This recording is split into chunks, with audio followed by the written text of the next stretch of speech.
ಯಾವುದೇ ಎಕ್ಸಸೈಸು ಯೋಗ ಅಥವಾ ಏನೇ ಮಾಡುವಾಗಲೂ ವಾರ್ಮ್ ಅಪ್ ಮಾಡ್ಕೊಳ್ಳೋದು ತುಂಬ ಇಂಪಾರ್ಟೆಂಟು. ಇದು ನಾನು ಯಾವಾಗಲೂ ಹೇಳ್ತಾನೆ ಇರ್ತೀನಿ, ಎವ್ರಿ ವಿಡಿಯೋದಲ್ಲಿ ಹೇಳ್ತೀನಿ. ಬಿಕಾಸ್ ಆ ವಿಡಿಯೋನ ನಾನು ಅಪ್ಲೋಡ್ ಮಾಡಿದ್ರೆ ಸುಮ್ಮನೆ ಟೈಮ್ ವೇಸ್ಟ್ ಆಗುತ್ತೆ ಅಂತ.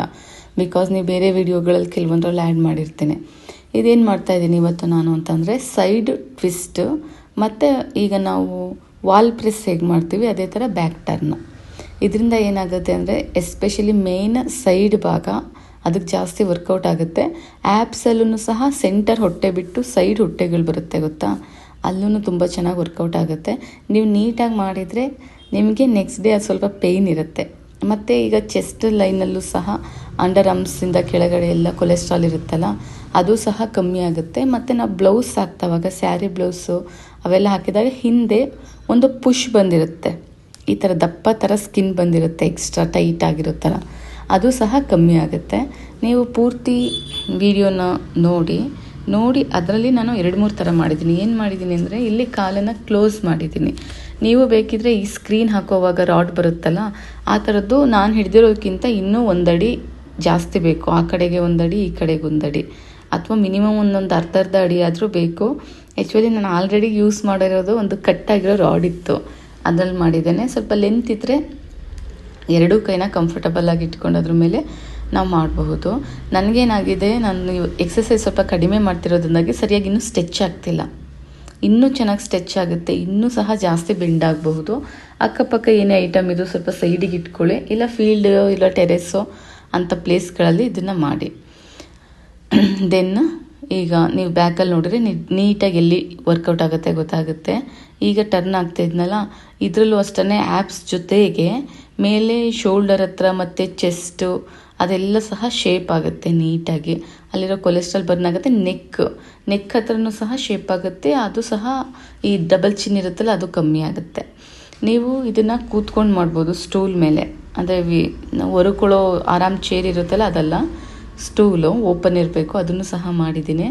ಇದನ್ನು ಎಷ್ಟು ಮಾಡಬಹುದು ಅಂತಂದರೆ, ಆ ಕಡೆ ಈ ಕಡೆ ಟರ್ನ್ ಆದರೆ ಒಂದು ಕೌಂಟು, ಎರಡೂ ಕಡೆ ಟರ್ನ್ ಆದರೆ, ಒಂದು ಕಡೆ ಟರ್ನ್ ಆದರೆ ಅದು ಆಫ್, ಎರಡೂ ಸಲ ಟರ್ನ್ ಆದಮೇಲೆ ಅದು 1 ಅಂತ ಕೌಂಟ್ ಆಗುತ್ತೆ. ನೀವು 50-50 3 ಸಲ ಮಾಡಿ, ಅಂದರೆ ಸ್ಟಾರ್ಟಿಂಗಲ್ಲಿ. ಆಮೇಲೆ ನೀವು ಅದನ್ನು ಕೌಂಟ್ ಇನ್ನೂ ಜಾಸ್ತಿ ಮಾಡ್ಕೋತಾ ಹೋಗ್ಬೋದು, ಅಥವಾ ಸೆಟ್ಸ್ನ ಜಾಸ್ತಿ ಮಾಡ್ತಾ ಹೋಗ್ಬೋದು. ಇದನ್ನು ಸಹ ನಮಗೆ ಅಪ್ಪರ್ ಆ್ಯಪ್ ಬರುತ್ತೆ ಗೊತ್ತಾ, ಹೊಟ್ಟೆ ಮೇಲ್ಭಾಗದ್ದು. ಈಗ ಲಿವರ್ ಹತ್ರ ಫ್ಯಾಟ್ ಜಾಸ್ತಿ ಇರುತ್ತಲ್ಲ ಆ ಪಾರ್ಟ್ಗೂ ಸಹ ವರ್ಕೌಟ್ ಆಗುತ್ತೆ. ಇದರಲ್ಲಿ ವರ್ಕೌಟ್ ಮಾಡುವಾಗ ಅಥವಾ ಎಕ್ಸಸೈಸ್ ಮಾಡುವಾಗ ನೀವು ಅದನ್ನು ಫೀಲ್ ಮಾಡಬೇಕು, ಎಲ್ಲಿ ಎಕ್ಸಸೈಸ್ ಆಗ್ತಾ ಇದೆ ಅಂತ ನಮಗೆ ಗೊತ್ತಾಗಬೇಕು. ಆ ರೀತಿ ಇದನ್ನು ಅಷ್ಟೇ ಸೈಡ್ಸ್ ಮಾಡ್ತಾಯಿದ್ದೀನಿ. ಆ್ಯಕ್ಚುಲಿ ನನಗೆ ಬಿಫೋರ್ ತುಂಬ ಬೆಂಡ್ ಆಗ್ತಿತ್ತು, ಇವಾಗ ನೋಡಿ ಬೆಂಡೇ ಆಗಲ್ಲ ಅನ್ನತ್ತೆ ಬಾಡಿ. ಬೆಳಗ್ಗೆಯಿಂದ ಸಂಜೆವರೆಗೂ ನಾನು ವರ್ಕ್ ಮಾಡ್ತೀನಿ, ಫ್ರೀ ಇರಲ್ಲ, ಮೀನ್ಸ್ ಸುಮ್ಮನೆ ಕೂತ್ಕೊಂಡು ಟೈಮ್ ವೇಸ್ಟ್ ಮಾಡಲ್ಲ ಅಥವಾ ಮಲಗಿರಲ್ಲ. ಆದರೂ ಸಹ ನನ್ನ ಬಾಡಿ ಸಪೋರ್ಟ್ ಮಾಡ್ತಿಲ್ಲ ಅಂದರೆ ನಾನು ಕನ್ಸಿಸ್ಟೆನ್ಸಿ ಮೇಂಟೈನ್ ಮಾಡ್ತಿಲ್ಲ. ಹಾಗಾಗಿ ಈ ಸೈಡ್ ಅಂತೂ ತುಂಬ ಹೆವಿ ದಪ್ಪ ಆಗೋಗಿದೆ. ನೀವು ನನ್ನನ್ನು ಡೈರೆಕ್ಟಾಗಿ ನೋಡಿರೋರಿಗೆ ಗೊತ್ತಾಗಿರುತ್ತೆ.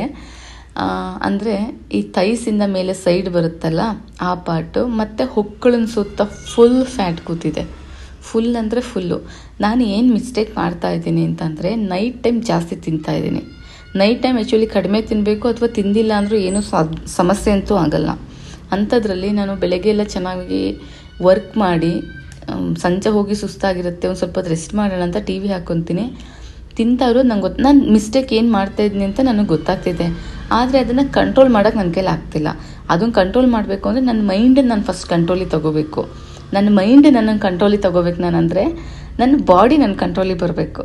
ಅಂದರೆ ಎಕ್ಸಸೈಸ್ ಮಾಡ್ತಾ ನಾವು ಬಾಡಿ ದೇಹದ ಜೊತೆಗೆ ನಮ್ಮ ಒಂದು ಬುದ್ಧಿ, ನಮ್ಮ ಒಂದು ಆ ಥಾಟ್ಸ್ಗಳು, ಅದ್ರ ಮೇಲೂ ಸಹ ನಮಗೆ ಬ್ಯಾಲೆನ್ಸ್ ಸಿಗುತ್ತೆ. ಅದಕ್ಕೋಸ್ಕರ ನಾವು ಎಕ್ಸಸೈಸ್ ಮಾಡಬೇಕು, ಅಥವಾ ಮಕ್ಕಳಿಗೂ ಸಹ ಮಾಡಿಸ್ಬೇಕು. ನಾನು ಈಗ ಏನು ಮಾಡ್ತಾಯಿದ್ದೀನಿ ಅಂತಂದರೆ, ಮಾರ್ನಿಂಗ್ ಎವ್ರಿ ಡೇ ವಾಕ್ ಮಾಡ್ತೀನಿ. ವಾಕ್ ನಂತರ ನಂದು ಸ್ವಲ್ಪ ಸಣ್ಣ ಪುಟ್ಟ ಕೆಲಸಗಳನ್ನ ಮುಗಿಸಿ ದೆನ್ ಸ್ವಲ್ಪ ಬಿಸಿನೀರು ಏನಾದ್ರು ಕುಡಿದು, ಅಥವಾ ಎನಿ ವಾಟರ್, ನಾವು ವಾಮ್ ವಾಟರ್ ಸಹ ಕುಡಿತೀನಿ. ಸಮ್ಟೈಮ್ಸ್ ನಾನು ಸಲೂನಲ್ಲಿ ವರ್ಕೌಟ್ ಮಾಡ್ಕೊತಾ ಇದ್ದೀನಿ, ಹಾಗಾಗಿ ನನಗೆ ಅಲ್ಲಿ ಅವೈಲೇಬಲ್ ಇರಲ್ಲ ಹಾಟ್ ವಾಟರು. ಹಾಗೆ ಕೋಲ್ಡ್ ವಾಟರ್ನ ಕುಡಿದು ನೆಕ್ಸ್ಟು ವಾರ್ಮಪ್ ಮಾಡ್ತೀನಿ. ವಾರ್ಮಪ್ ತುಂಬ ಇಂಪಾರ್ಟೆಂಟು. ಅದನ್ನು ನಾವು ಬಾಡಿ ಫ್ರೀ ಎಕ್ಸಸೈಸ್ ಅಂತಲೂ ಹೇಳ್ಬೋದು. ಅದು ಮುಗಿಸ್ಕೊಂಡು ಅವತ್ತಿಗೆ ನನಗೇನು ಪಾರ್ಟಿಗೆ ಎಕ್ಸಸೈಸ್ ಬೇಕನ್ಸುತ್ತೆ ಅದನ್ನು ಮಾಡ್ತೀನಿ. ಇವತ್ತು ನಾನು ಏನೋ ಅಪ್ಪರ್ ಬಾಡಿ ಮಾಡ್ತಾಯಿದ್ದೀನಿ, ಅಂದರೆ ಸೊಂಟದಿಂದ ಮೇಲಕ್ಕೆ ಏನಾಗುತ್ತೆ ಅಷ್ಟು ಎಕ್ಸಸೈಸ್ ಮಾಡಿರ್ತೀನಿ ಆಯಿತಾ. ಆಗ ನೆಕ್ಸ್ಟ್ ಡೇಗೆ ನಾನು ಏನು ಮಾಡ್ತೀನಿ, ಲೋವರ್ ಬಾಡಿಗೆ ಮಾಡ್ತೀನಿ. ಆವಾಗ ನಮಗೆ ಅಪ್ಪರ್ ಬಾಡಿಗೆ ಹೆವಿ ಪೇಯ್ನ್ ಬೀಳಲ್ಲ. ನೀವು ಕಂಟಿನ್ಯೂಸ್ ಸೇಮ್ ಮಾಡಿದವಾಗ ಏನಾಗುತ್ತೆ, ಸ್ವಲ್ಪ ಪೇಯ್ನ್ ಆಗುತ್ತೆ. ಈಗ ಎಕ್ಸಾಂಪಲ್ ನೀವು ಜಿಮ್ಗೆ ಹೋದರೆ ಒಂದಿನ ಬೈಸಿಪ್ಸು, ಒಂದಿನ ಶೋಲ್ಡರು, ಒಂದಿನ ಚೆಸ್ಟ್, ಒಂದಿನ ಲೆಗ್, ಈ ಥರ ಮಾಡ್ತೀವಿ ಗೊತ್ತಾ, ಆ ಥರ ಸೇಮ್ ನಾವು ಯಾವಾಗಲೂ ಒಂದೇ ಪಾರ್ಟಿಗೆ ಎಕ್ಸಸೈಸ್ ಮಾಡಬಾರ್ದು. ಹಾಗಾಗಿ ಈಗ ಒನ್ ಮೋರ್ ಥಿಂಗ್, ಅದ್ರ ಜೊತೆಗೆ ನಾನು ಯೋಗಾಸನಗಳನ್ನ ಮಾಡ್ತೀನಿ. ತುಂಬ ಆಸನ ಮಾಡೋಕ್ಕಾಗಿಲ್ಲ ಅಂತಂದರೆ ಈಗ ಸದ್ಯಕ್ಕೆ ಸೂರ್ಯ ನಮಸ್ಕಾರನ ಆ್ಯಡ್ ಮಾಡ್ಕೊಂಡಿದ್ದೀನಿ. ಸೂರ್ಯ ನಮಸ್ಕಾರ ಮಾಡಿದವನ್ನ ಲಾಸ್ಟಿಗೆ ಇಟ್ಕೊತಾ ಇದ್ದೀನಿ, ಸ್ವಲ್ಪ ಸ್ಟ್ರೆಚ್ ಆಗುತ್ತೆ ಅಂತ. ಮತ್ತು ಲಾಸ್ಟಲ್ಲಿ ಶವಾಸನ ಮಾಡಬೇಕು. ಓಕೆನಾ, ಶವಾಸನ ಮಾಡಿನೇ ಹೋಗಬೇಕು. ನಾನು ಸ್ವಲ್ಪ ವೀಡಿಯೋ ಲೆಂತ್ ಆಯ್ತು ಅಂತ ಅನಿಸುತ್ತೆ. ನಾನು ಏನು ಎಕ್ಸಸೈಸ್ ಮಾಡಿದೆ ಅದನ್ನು ಹಾಗೆ ಅಪ್ಲೋಡ್ ಮಾಡಿದ್ದೀನಿ. ನೆಕ್ಸ್ಟ್ ವೀಡಿಯೋಗಳಲ್ಲಿ ಸ್ವಲ್ಪ ಕಟ್ ಮಾಡಿ ಅಪ್ಲೋಡ್ ಮಾಡ್ತೀನಿ. ನಾನು ಅದನ್ನು ಜಾಸ್ತಿ ಅವರ್ಸ್ ಮಾಡಿರ್ತೀನಿ. ನೀವು ಸಹ ಬೇಕು ಅಂದರೆ ಜಾಸ್ತಿ ಅವರ್ಸ್ ಮಾಡಿ. ಇದು ನೀವು ಎಕ್ಸಸೈಸ್ ಮಾಡಲಿ ಅಂತ ನಾನು ಖಂಡಿತ ಅಪ್ಲೋಡ್ ಮಾಡಲ್ಲ. ಯಾರಿಗಾರು ಮಾಡಬೇಕು ಅನ್ನೋ ಮನಸ್ಸು ಬರಬಹುದು. ಈಗ ಯಾರೋ ಒಬ್ಬರು ಸಣ್ಣ ಆಗ್ತಿದ್ದಾರೆ ಅಥವಾ ಯಾರೋ ಏನಾರೋ ಒಂದು ಮಾಡ್ತಿದ್ದಾರೆ ಅಂದಾಗ ನಾವು ಅದು ಮೋಟಿವ್ ತೊಗೊಂಡು ಮಾಡ್ತೀವಿ. ನೀವು ಇದೇ ಎಕ್ಸಸೈಸ್, ಇದೇ ವರ್ಕೌಟ್ ಮಾಡಬೇಕು ಅಂತ ಏನಿಲ್ಲ. ನಿಮಗೆ ಯಾವ್ದು ಬೇಕನ್ಸುತ್ತೆ, ನೀವು ಜಿಮ್ಗೆ ಹೋಗ್ಬೋದು, ವಾಕ್ ಮಾಡ್ಬೋದು, ಅಥವಾ ಇನ್ನೂ ಬೇರೆ ಮಾಡ್ಬೋದು, ಮಾಡಬೇಕು. ಅಥವಾ ನೀವು ಇದನ್ನೇ ಮಾಡ್ತೀನಿ ಅಂದ್ರೂ ಓಕೆ, ತೊಂದರೆ ಏನಿಲ್ಲ. ಒಂದೊಂದು ಆ್ಯಡ್ ಮಾಡ್ಕೊಂಡು ಮಾಡಬಹುದು.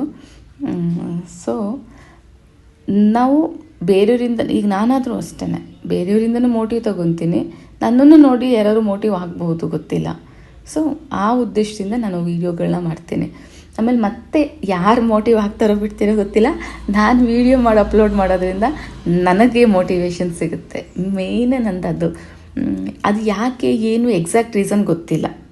ನಾನು ಯಾಕೆ ವೀಡಿಯೋ ಮಾಡಿಕೊಂಡು ವರ್ಕೌಟ್ ಮಾಡಿದವಾಗ ಎಕ್ಸಸೈಸ್ ಮಾಡಿ ನಂಗೆ ಇನ್ನೂ ಜಾಸ್ತಿ ಮಾಡಬೇಕು ಅನ್ನೋದು ಬರುತ್ತೆ, ಮತ್ತು ನಾಳೆನೂ ಮಾಡಬೇಕು ಅನ್ನೋದು ಬರುತ್ತೆ ಅಂತ.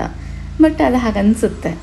ಅದು ನನ್ನ ಮೋಟಿವು. ಏನಾದರೂ ಒಂದು ಇರಬೇಕು ನಮಗೆ, ಅದು ಎಕ್ಸಸೈಸ್ ಮಾಡೋಕ್ಕಾಗಲಿ ಅಥವಾ ನಾವು ಅಷ್ಟು ಬೇಗ ವಾಕ್ ಹೋಗೋಕ್ಕಾಗಲಿ ಏನಾದರೂ ಒಂದು ಮೋಟಿವ್ ಬೇಕಲ್ಲ, ಹಾಗೆ. ಆಮೇಲೆ ಜೊತೆಗೆ ನೀವು ಇದನ್ನು ಎಕ್ಸಸೈಸ್ ಮಧ್ಯೆ, ಆಸನಗಳ ಮಧ್ಯೆ, ವರ್ಕೌಟ್ ಮಧ್ಯೆ ಬ್ರೇಕ್ ಕೊಡಬೇಕು. ಬ್ರೇಕ್ ಕೊಟ್ಟು ಮಾಡಬೇಕು. ನಾನು 50 ಕೌಂಟ್ ಮಾಡಿ ಅಂದರೆ 50 ಮಾಡಿ ಆದಮೇಲೆ ಸ್ವಲ್ಪ ಹೊತ್ತು ರೆಸ್ಟ್ ಮಾಡಿ, ಅಂದರೆ 1 ನಿಮಿಷಕ್ಕೂ ಒಳಗಡೆ ಇದ್ದರೆ ಸಾಕು. ನಾವು ಒಂದು 4-5 ನಿಮಿಷ ನಿಂತರೆ ಮತ್ತೆ ಆ ಬಾಡಿ ವಾರ್ಮ್ ಆಗಿರೋದು ಹೋಗೇ ಬಿಡುತ್ತೆ. ಮೀನ್ಸ್ ನಾವು ರೆಸ್ಟ್ ಮಾಡ್ದಂಗತ್ತೆ, ಫುಲ್ ರೆಸ್ಟ್ ತಗೊಂಡಾಗುತ್ತೆ. ಜಸ್ಟ್ ಒಂದು ರಿಲ್ಯಾಕ್ಸ್ ಮಾಡ್ಕೊಳ್ಳಿ, ಆಮೇಲೆ ಸ್ಟಾರ್ಟ್ ಮಾಡಿ. ಇನ್ನು ಸೂರ್ಯ ನಮಸ್ಕಾರ ನಿಮಗೆ ಗೊತ್ತೇ ಇದೆ. ಇನ್ನು ಸೂರ್ಯ ನಮಸ್ಕಾರ ನಾನು ಎವ್ರಿಡೇ ಮಾಡ್ತೀನಿ ಅಂತ ಹೇಳಿದೆ ಅಲ್ಲ. ನಾನು ನೆಕ್ಸ್ಟ್ ಡೇ ಯಾವ್ದಾದ್ರು ವೀಡಿಯೋದಲ್ಲಿ ಸ್ಟೆಪ್ ಬೈ ಸ್ಟೆಪ್ ಹೇಳ್ತೀನಿ. ನಿಮಗೆ ಸ್ಟಾರ್ಟಿಂಗ್ ಮಾಡ್ತಾ ಇರೋರು 1, 2, 3 ಅಂತಲೇ ಕೌಂಟ್ ಮಾಡ್ಕೊಳ್ಳಿ. ಈಗ ಕೈ ಮುಗಿತೀವಲ್ಲ, ಅಲ್ಲಿಂದ ಆ ಪೊಸಿಷನಿಂದ ಬೇಕಾದರೂ ನೀವು 1 ಅಂತ ಕೌಂಟ್ ಮಾಡ್ಬೋದು, ಅಥವಾ ಬ್ಯಾಕ್ ಸ್ಟೆಚ್ ಹೋಗ್ತೀವಲ್ಲ ಅಲ್ಲಿಂದನಾದ್ರು 1 ಅಂತ ಕೌಂಟ್ ಮಾಡ್ಕೋಬಹುದು. ಓಕೆ, ಆ ಥರ ಕೌಂಟ್ ಮಾಡಿಕೊಂಡ್ರೆ ನಿಮಗೆ ಒಂದು ಸ್ಟೆಪ್ಗಳು ಮರ್ತೋಗಲ್ಲ. ಆ ರೀತಿ ಮಾಡಿ. ನಾನು ಕಲಿಸುವಾಗ ಸ್ವಲ್ಪ ಹಾಗೆಯೇ ಹೇಳ್ಕೊಡೋರಿಗೆ, ಆವಾಗ ಅವ್ರಿಗೆ ಈಸಿ ಆಗುತ್ತೆ. ಆಮೇಲೆ ಪ್ರಾಕ್ಟೀಸ್ ಮಾಡ್ತಾ ಅವ್ರಿಗೆ ಎಕ್ಸ್ಪೀರಿಯೆನ್ಸ್ ಆಗುತ್ತಲ್ಲ, ಆವಾಗ ಇದು ಯಾವುದು ಅವ್ರಿಗೆ ಕೌಂಟೇ ಆಗಲ್ಲ, ಅವರು ಕಂಟಿನ್ಯೂಸ್ ಮಾಡ್ಕೊಂಡು ಹೋಗ್ತಾರೆ. ಸೂರ್ಯ ನಮಸ್ಕಾರ ಮುಗಿಸಿ ನಾನು ಸರ್ವಾಂಗಾಸನ ಮಾಡಿದೆ. ನೀವು ಇವಾಗ ನೋಡ್ತಾ ಇರೋದು ಸರ್ವಾಂಗಾಸನ. ಅಲ್ಲಿ 2 ಕಾಲುಗಳನ್ನ ಮೇಲೆ ಲಿಫ್ಟ್ ಮಾಡಿ ಸ್ವಲ್ಪ ಹೊತ್ತು ಹಾಗೆ ಹೋಲ್ಡ್ ಮಾಡಿ ಅದನ್ನು ಬಿಡೋದು ಸರ್ವಾಂಗಾಸನ ಕಂಪ್ಲೀಟ್ ಆಗುತ್ತೆ. ನಾನೇನು ಮಾಡ್ತೀನಿ, ಅದರಲ್ಲೇ ಸ್ವಲ್ಪ ಈ ಮಾಡರ್ನ್ ಟಚ್ ಕೊಟ್ಕೊಂಡಿದ್ದೀನಿ. 2 ಲೆಗ್ಸ್ನ ಬ್ರಾಡ್ ಮಾಡೋದು, ಅಥವಾ ಹಿಂದೆ ಮುಂದೆ ವಾಕ್ ಟೈಪ್ ಮಾಡೋದು, ಆರ್ ಈಗ ಬಟರ್ಫ್ಲೈಗೆ ನಾವು ಲೆಗ್ ಮೂವ್ಮೆಂಟ್ ಮಾಡ್ತೀವಲ್ಲ ಆ ರೀತಿ ಮಾಡೋದು.